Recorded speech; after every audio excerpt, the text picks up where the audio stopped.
오늘 이 밤에는 하나님이여 어느 때까지입니까? 이런 제목으로 함께 은혜를 받고자 합니다.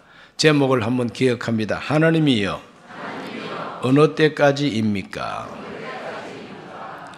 이거는 다윗의 기도입니다.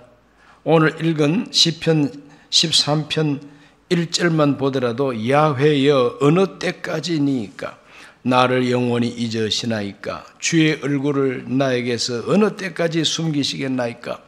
이 다윗이 답답할 때 한 기도입니다. 시편의 특징이 뭐냐? 하나님 앞에 막 쏟아놓고 싶은 우리의 심정을 그냥 시원하도록 아낌없이 하나님께 쏟아놓는 그러한 말들이 가득 차 있는 성경이 시편입니다. 하나님께 하고 싶은 말, 여러분도 하나님께 하고 싶은 말이 많을 텐데 시편을 읽어보십시오. 내 할 말을 시편 기자가 먼저 했다는 걸 발견하게 될 겁니다. 오늘 읽은 이 13편에는 다윗이 답답할 때, 다윗이 고난당할 때, 그 고난도 뭐 잠깐 당하는 고난이 아니라 긴 고난을 당하면서 그 마음이 너무너무 답답하고 안타까울 때에 부르짖는 다윗의 기도가 여기에 기록이 되어 있습니다. 첫 번째로 길고 긴 고난의 터널 속에서 탄식하는 다윗의 기도를 여기서 볼 수가 있습니다. 13편 1, 2절을 다시 읽습니다. 야훼여 어느 때까지니까 나를 영원히 잊으시나이까 주의 얼굴을 나에게서 어느 때까지 숨기시겠나이까 나의 영혼이 번민하고 종일토록 마음에 근심하기를 어느 때까지 하오며 내 원수가 나를 사랑하기를 어느 때까지 하리까. 이 어느 때까지라고 하는 말이 네 번이나 나옵니다. 어느 때까지. 이것은 너무너무 길다 이 말입니다. 견디기 힘들다는 거예요. 그러니까 빨리 문제 해결의 그날이 왔으면 하는 이 간절한 마음이 있기 때문에 어느 때까지 하는 안타까운 다윗의 심정을 우리가 엿볼 수가 있습니다. 하나님 어느 때까지 제가 이래야만 합니까? 어느 때까지 참아야 합니까? 어느 때까지 제가 기다려야 하느냐 이 말이죠. 그러면서 다윗이 기도할 때에 하나님이 나를 잊어버리신 것은 아닐까? 하나님이 나를 잊어버리신 건 아닐까? 하나님의 얼굴을 나한테는 숨기시는 것 같다. 저 하늘에 먹장 구름이 끼면은 태양이 안 보이는 것처럼 하나님의 얼굴을 나한테는 숨기는 것 같다는 거예요. 이것이 다윗의 솔직한 심정입니다. 영혼의 번민과 근심이 계속되고 있다. 이렇게 고백합니다. 내 영혼이 번민하고 내 영혼이 너무너무 근심스럽다 이거죠. 걱정과 근심이 태산입니다. 그러면서 이 다윗은 마음속에 안타까운 것이 있습니다. 그게 뭐냐? 원수가 나를 치며 자랑할까 봐. 원수가 나를 치면서 자랑할까 봐. 그것이 그냥 너무너무 하나님 앞에서 영적으로 자존심이 상하는 일이다 이 말이죠. 하나님이 승리하셔야 되고 하나님과 한편이 되어 있는 내가 이겨야 되는데 오히려 저 원수가 나를 이기고 내가 다윗을 이겼다 하고 자랑할까 봐 그게 걱정이 되는 것입니다. 어느 때까지 제가 이렇게 걱정을 하고 있어야만 됩니까? 근심하고 있어야 됩니까? 바로 그와 같은 기도인 것입니다. 오늘 저와 여러분도 이런 기도를 할 때가 있을 수 있습니다. 지금 당장에 지금 이런 기도를 하고 있는 분도 계실 수도 있습니다. 그러므로 고난의 때와 역경의 때가 이게 금방 끝나지 않고 계속되고 있는 지루한 고난, 길고 긴 고난의 터널 속에 들어가 있습니다. 시편 1절로 4절에도 다윗이 그렇게 하나님께 기도하고 있습니다. 야훼여 어찌하여 멀리 서시며 어찌하여 환난 때에 숨으시나이까. 악한 자가 교만하여 가련한 자를 심히 압박하오니 그들이 자기가 베푼 꾀에 빠지게 하소서. 악인은 그의 마음의 욕심을 자랑하며 탐욕을 부리는 자는 야훼를 배반하여 멸시하나이다. 악인은 그의 교만한 얼굴로 말하기를 야훼께서 이를 감찰하지 아니하신다 하며 그의 모든 사상에 하나님이 없다 하나이다. 악인들의 사상, 악인의 사상 속에는 하나님이 없습니다. 모든 그들의 생각 속에 하나님이 없다 하는 이 무신론자들, 그러니까 하나님이 없다고 하니까 하나님을 무서워하지도 않습니다. 하나님 무서워하지 않으니까 하나님께 기도하는 사람도 무서워하지 않습니다. 그래서 욕하고 이와 같이 역경과 고난이 길게 느껴진다 이 말입니다. 이 참을 수 없는, 참기 힘든 영혼의 고통 속에서 부르짖는 탄식이 바로 13편입니다. 그 다음에 우리가 이와 같은 다윗의 이 시편을 읽을 때에 옛날 다윗만 그런 것이 아닙니다. 당장 2024년 지금도 저 우크라이나 전쟁터에서 경건한 성도들의 간절한 기도가 바로 이 기도가 나올 것 같아요. 이런 기도가 나올 것 같아요. 하나님, 언제까지입니까? 언제까지 이 전쟁이 계속돼야 되겠습니까? 이와 같이 하나님 앞에 어느 때까지입니까? 어느 때까지입니까? 이와 같은 기도는 지금도 세계 도처에 박해받고 고난당하는 그리스도인들의 기도가 되는 것이죠. 6.25 전쟁 때 우리 한국의 경건한 사람들, 또 우리 한국 국민들 마음 자체가 하나님이여 어느 때까지 이래야 합니까? 교회 안 다니고 예수 안 믿는 사람, 절에 열심히 다니는 사람, 부처님이여 어느 때까지 우리가 이 고난을 당해야 됩니까? 아마 그렇게 연보를 할 때 그렇게 말하지 않았을까 이런 생각도 합니다. 무당의 제자들은 천지신명이여 언제까지 우리가 이래야 됩니까? 그런 식으로 물었겠죠. 하나님은 저와 여러분의 이 탄식, 경건한 자라도 오랜 고난 속에서 탄식할 수 있다고 하는 것을 발견하게 되는 것입니다. 지금 현재 우리 대한민국 2024년 7월 말을 맞이한 이 대한민국 안에서도 하나님이여 어느 때까지입니까 하고 기도하는 사람들이 많습니다. 나라를 걱정하고 대한민국이 어디로 갈 것인가 염려하는 애국자들의 간절한 기도 속에 하나님이여 어느 때까지입니까? 어느 때까지 이러한 꼬라지를 봐야만 됩니까? 이와 같이 지금도 기도하는 기도가 있다고 하는 것. 그런 기도가 있음도 모르고 룰루랄라 하는 사람이 있는가 하면 나라의 운명을 생각하고 어느 때까지입니까 하고 애통하며 기도하는 분들도 계신 것입니다. 자, 이와 같은 그 탄식 속에서 다윗은 절망하지 않습니다. 그와 같은 탄식 속에서 아직까지 끝이 보이지 않는 터널 속에서도 다윗은 하나님 앞에 기도했습니다. 그 다윗의 기도를 읽어봅니다. 13편 3절과 4절을 다 같이 읽어봅니다. 야훼 내 하나님이여 나를 생각하사 응답하시고 나의 눈을 밝히소서. 두렵건대 내가 사망의 잠을 잘까 하오며 두렵건대 나의 원수가 이르기를 내가 그를 이겼다 할까 하오며 내가 흔들릴 때에 나의 대적들이 기뻐할까 하나이다 그랬습니다. 다윗은 터널 속에서 기도했습니다. 하나님 나에게 응답하옵소서. 하나님이여 나에게 응답하옵소서.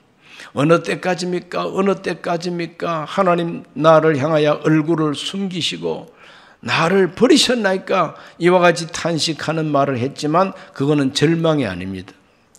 그건 절망이 아니라 기다리는 마음인 것입니다. 하나님께 대한 소망을 버리지 않고 기다리는 탄식인 것입니다. 탄식하면서도 하나님을 기다리고 하나님을 찾는 믿음이 있는 겁니다. 그래서 그 믿음을 가지고 하나님 나에게 응답하소서 하고 하나님께 부르짖는 것입니다. 어느 때까지 이래야만 하겠습니까? 하나님 나에게 어서 응답해 달라는 거예요. 나의 눈을 밝혀달라고 기도합니다. 내 눈을 밝혀달라고. 사망의 잠을 잘까 두렵다고 그랬어요. 사망의 잠을 잘까 두렵다 그랬습니다. 그리고 하나님 앞에 기도합니다. 원수가 이르기를 내가 그를 이겼다 할까 하오며, 원수가 하나님을 이길 수는 없지요. 그런데 원수가 이르기를 내가 다윗을 이겼다. 바로 그것이 바로 하나님을 이겼다고 하는 말과 똑같다는 겁니다. 내가 흔들릴 때에 나의 대적들이 기뻐할까 하나이다. 내가 너무 절망하고 내가 흔들리고 믿음이 흔들리고 하나님께 대한 신뢰가 흔들릴 때에 그것 봐라 이러면서 기뻐할까 하고 두렵다는 거죠. 그러므로 다윗은 고난과 역경 속에서도 사망의 잠을 자지 않기를 기도하고, 원수들이 나를 이겼다고 자랑할까 봐 하나님 앞에 그렇게 되지 않게 해달라고 하나님께 간절히 부르짖고 기도하고 있습니다. 원수들이 이기지 못하게 하여 주소서. 내가 흔들릴 때에 저들이 기뻐할까 하오니 흔들리지 않게 해달라는 기도죠. 그게 원수들이 이기지 못하게 해달라는 겁니다. 어서 속히 이 터널을 빠져나가서 내 눈이 밝아지게 하소서. 즉 빛을 달라는 거예요. 하나님 나에게 어서 속히 빛을 주시옵소서. 이렇게 기도하는 다윗의 터널 속에서의 기도. 시편 17편 1절에도 그런 호소가 있습니다. 야훼여 의의 호소를 들으소서. 나의 울부짖음에 주의하소서. 거짓되지 아니한 입술에서 나오는 나의 기도에 귀를 기울이소서. 다윗은 이 역경이 길고 긴 그 터널 속에서 여러 시편에서 기도를 그렇게 올리고 있습니다. 다윗이 하나님 앞에 간절히 기도하는 그 다윗의 기도의 시편에 많이 있습니다. 시편 17편 6절에서 9절도 읽어보겠습니다.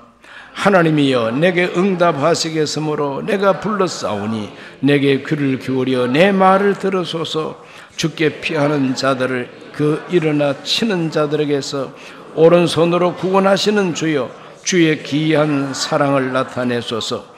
나를 눈동자같이 지키시고 주의 날개 그늘 아래 감추사 내 앞에서 나를 압제하는 악인들과 나의 목숨을 노리는 원수들에게서 벗어나게 하소서. 구체적으로 기도합니다. 하나님 앞에 구체적으로 나를 눈동자같이 지키시고 주의 날개 그늘 아래 감추어 주시고 압제하는 악인들과 내 목숨 노리는 원수들에게서 벗어나게 해달라는 거예요. 이와 같이 다윗은 탄식하는 가운데서도 기도를 잊지 않습니다. 왜? 믿음이 있으니까. 하나님께 소망이 있으니까. 아무리 고난과 역경이 깊고 오래 가더라도 절망하지 않습니다. 낙심하지 않습니다. 끝까지 하나님을 놓치지 않고 기도하는 다윗의 모습을 발견하게 됩니다. 우리 모두가 다 그렇게 되기를 바랍니다. 우리가 영상으로 봤던 그 인디라자 교회 성도들이 바로 다윗처럼 탄식하며 기도했을 겁니다. 박해를 받고 동네 예배당을 짓지 못하게 하고 우물을 덮고 물도 쓰지 못하게 하고 그렇게 박해를 받음에도 불구하고 포기하지 아니하고 저 대한민국 서울 강북교회에서 보내준 이 건축원금을 가지고 끝까지 성전 건축하려고 기도하고 애를 쓰니까 외곽지대라 할지라도 성전을 건축해서 봉헌식 하는 모습을 우리가 보는 겁니다. 그러므로 하나님 앞에 끝까지 우리가 낙심하지 않고 부르짖어야 된다는 것을 다윗이 모범으로 보여주고 우리 주변에도 이렇게 기도하는 사람들이 최후의 승리자가 된다는 것을 알고 있습니다. 하나님께서는 언제까지나 두고 계시지 않습니다. 어느 때까지입니까? 어느 때까지입니까? 사람들은 너무너무 견디기 힘든 고난 속에서 부르짖습니다. 기도합니다. 하나님은 응답의 하나님이시요. 그래서 다윗에게 응답을 주셨다는 것을 볼 수가 있습니다. 그래서 다윗은 응답 주시는 하나님을 믿고 찬송을 합니다. 구원의 찬송을 부릅니다. 시편 13편 5절과 6절을 읽어봅니다. 나는 오직 주의 사랑을 의지하여 싸우니 나의 마음은 주의 구원을 기뻐하리이다. 내가 야훼를 찬송하리니 이는 주께서 내게 은덕을 베푸심이로다 그랬어요. 정말 견디기 힘든 길고 긴 고난의 터널 속에 갇혀있는 이 다윗이었지만, 그러나 터널이라고 하는 것은 입구가 있으면 출구도 분명히 있는 겁니다. 그렇지 않습니까? 터널은 입구가 있고 출구가 분명히 있습니다. 좀 길긴 하지만, 그래서 다 빠져나오면 이젠 살았다, 환한 빛이 비춰오면 이젠 살았다 하는 그런 느낌. 저는 고등학교 2학년 때에 그걸 경험했습니다. 고향에 기차 터널이 아주 긴 터널이 있어요. 그래서 소풍을 갔는데, 그 소풍을 갔는데 친구들이 선생님들하고 어울려가지고 유행가 부르고 막 그냥 술도 마시고 하면서 노는 걸 보고, 나는 그때 예수님을 안 믿었지만 학생들이 무슨 유행가를 부르고 학생들이 술 마시고 이건 나하고 안 맞다 하고 그냥 도망을 나왔어요. 내가 여기 같이 어울릴 수 없다 이라고 그냥 도망을 나왔습니다. 그 나를 따르는 몇몇 친구들하고 도망을 나와가지고 산을 넘어 올리니까 너무 멀고 그 산 밑으로 뚫어진 터널을 지나왔어요.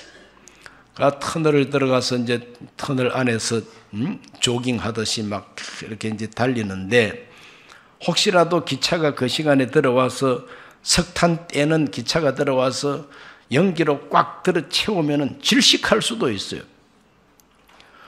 보니까 저쪽에 출구가 보여요. 출구가 보이니까 뭐 잠깐만 달려가면은 나가겠지 하고 들어갔는데, 아무리 달려가도 끝이 안 보여요. 끝이 보이기는 하는데 도달하기가 그렇게 힘들어요. 그래서 땀을 파죽같이 흘리면서 그래도 그냥 살아보겠다고, 빨리 안 나가면 기차 들어오면 우리 죽는다 이래가지고 뭐 서로가 이제는 말도 못하고, 처음에는 농담도 하면서 이제 뛰었지만은 나중에는 농담이고 막 나발이고 다 날아가 버렸어요. 이제는 목숨 걸고 이제 달려야만 됩니다.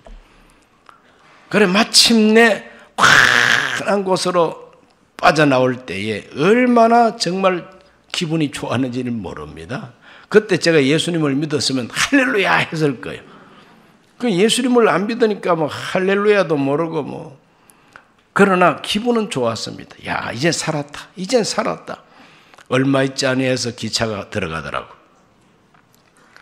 오늘 우리들은 살아가는 우리 인생살이 속에 때로는 고난의 터널을 통과할 때가 있는데, 낙심하지 말고 반드시 하나님은 응답하신다는 믿음을 가지고 소망을 잃어버리지 말고 끝까지 다윗처럼 기도하시기를 바랍니다.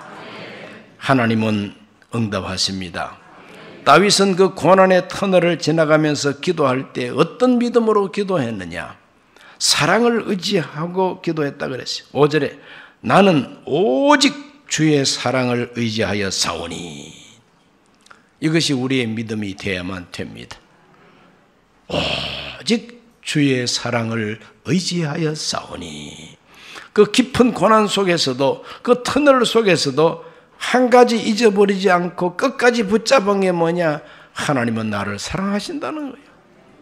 하나님은 나를 사랑하신다는 겁니다. 주의 사랑을 의지하여 싸우니 나의 마음은 주의 구원을 기뻐하리다. 하나님의 사랑을 의지하는 사람은 긴 터널 속에서도 절망하거나 낙심하거나 뒤돌아서지 않습니다. 마침내 하나님은 그 터널의 출구로 다윗을 나오게 하시고 그의 눈을 빛을 보게 하여 주시고, 그래서 하나님을 찬송하게 해 주셨다는 겁니다. 지금으로부터 오래전에 6.25 전쟁이 지금 몇 년 전입니까? 빨리 계산해 보세요. 몇 년 전입니까? 1950년이니까 74년이죠.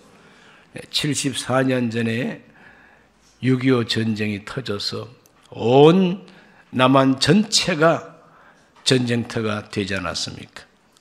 얼마나 많은 사람이 피를 흘리고 납치가 되고 죽고 정말 캄캄한 터널이었습니다. 죽음의 터널이었어요. 그래서 1950년 6월 25일부터 그 터널을 지나면서 얼마나 많은 사람이 기도했습니까? 마침내 하나님은 응답 주셔서 6.25 전쟁이 휴전으로, 정전으로 끝나게 해 주셨지요. 그것이 1953년 7월 27일, 오늘은 7월 26일인데 7월 27일 만 3년하고 이틀, 만 3년하고 이틀이니까 388년이겠죠. 386년이 1년이라면 이틀을 추가하면 388일 동안 전쟁 속에 있었습니다. 전쟁이라고 하는 터널 속에 있었어요. 그 기도와 간절한 소망을 하나님이 아시고 정전을 통해서 더 이상 총 쏘지 못하게 하고, 더 이상 대포 쏘지 못하게 하고, 더 이상 서로 죽이지 못하게 하고, 이렇게 정전과 휴전이 이루어졌으니 그때 이후로 74년간 우리 대한민국은 얼마나 하나님의 구원을 기뻐하고 감사하면서 발전해 왔습니까? 6.25 전쟁이 일어날 그 당시에는 북한 지역이 우리 남한 지역보다도 아주 많이 경제력이 강했습니다. 왜? 일본이 물러가면서 모든 산업시설을 북한에다가 다 갖다 두었으니까. 북한에서 만들어내는 그 모든 금속 제품과 전쟁 물자가 만주로 가가지고 그 일본이 중국을 침략하기 위한 전초기지로 만주국을 만들었습니다. 그래서 그 만주 쪽으로 가야 하는 모든 전쟁 물자가 바로 우리 북한 지역에서 만들어져서 간 거예요. 그렇기 때문에 남한에서는 농사 짓는 농업이 중심이고 또 옷을 만드는 경공업이라든지 뭐 이런 것만 있었기 때문에 경제적인 차이가 심했습니다. 전력이라고 하는 건 이 전기라고 하는 게 수풍 발전소에서 나오는 이 전력이 전부 다였습니다. 거의. 그렇기 때문에 90% 이상이 바로 수풍 발전소에서 나오는 전력이었네. 그런데 이와 같은 그 발전된 경제력을 가지고 남침을 이제 했단 말이죠. 전쟁 끝나고 1960년대만 하더라도 북한의 경제력이 남한보다 3배나 더 강했습니다. 1인당 국민소득이 남한은 80달러 정도, 73달러였어요. 그러나 북한은 240달러예요. 그 엄청난 차이가 있었죠. 필리핀이 그때는 800달러였어요. 그러면 우리보다 진짜 잘 살았어요. 그래서 잘 살았기 때문에 장충체육관 지어줬습니다. 우리 필리핀이 우리나라에 장충체육관까지 지어줬다니까. 그러니까 지금은 형편이 다 달라졌죠. 북한보다 우리 남한의 경제력이 어떤 분들은 70배 강하다 그럽니다. 70배. 보통 아니죠. 그렇기 때문에 죽었다 깨나도 북한은 남한을 정복할 수가 없습니다. 그래서 인민군 쳐들어올까 봐 겁내지 마세요. 겁낼 거 아무것도 없어요. 우리만 정신 차리면은 얼마든지 막아낼 수 있고 이길 수가 있습니다. 할렐루야. 하나님이 이와 같이 우리에게 구원을 베풀어 주셨어요. 그래서 예수 믿는 사람들도 많아지고 교회들도 부흥되고 얼마나 감사합니까? 세월과 함께 엄청난 차이로 하나님은 하나님을 의지하고 기도하는 우리에게 구원의 은혜를 베풀어 주신 것입니다. 앞으로 우리들은 이 다윗의 기도를 우리가 생각하면서 언제까지입니까? 하나님이여 언제까지입니까? 오늘 우리 개인의 가정이나 사업이나 우리 대한민국 역사 속에서 언제까지입니까? 하고 하나님의 구원을 기다린다면은 절망하지 말고 하나님의 사랑을 의지하고 끝까지 기도하면 반드시 하나님은 응답해 주십니다. 기도합니다. 살아계신 아버지 하나님, 다윗이 하나님 앞에 길고 긴 고난의 터널 속에서 탄식하며 기도했습니다. 그 고난 속에서도 하나님의 사랑을 의지하는 믿음을 버리지 아니하고 하나님께 소망을 두고 기다리며 간구했더니 하나님께서 빛을 주시고 구원을 베풀어 주셨다고 했습니다.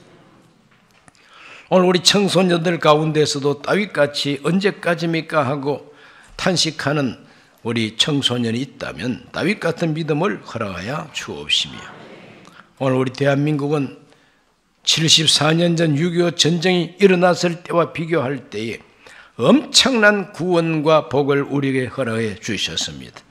감사하게 하여 주옵시고 하나님 앞에 정신 차리고 또 기도하고 또 기도하여 응답받게 해 주시옵소서.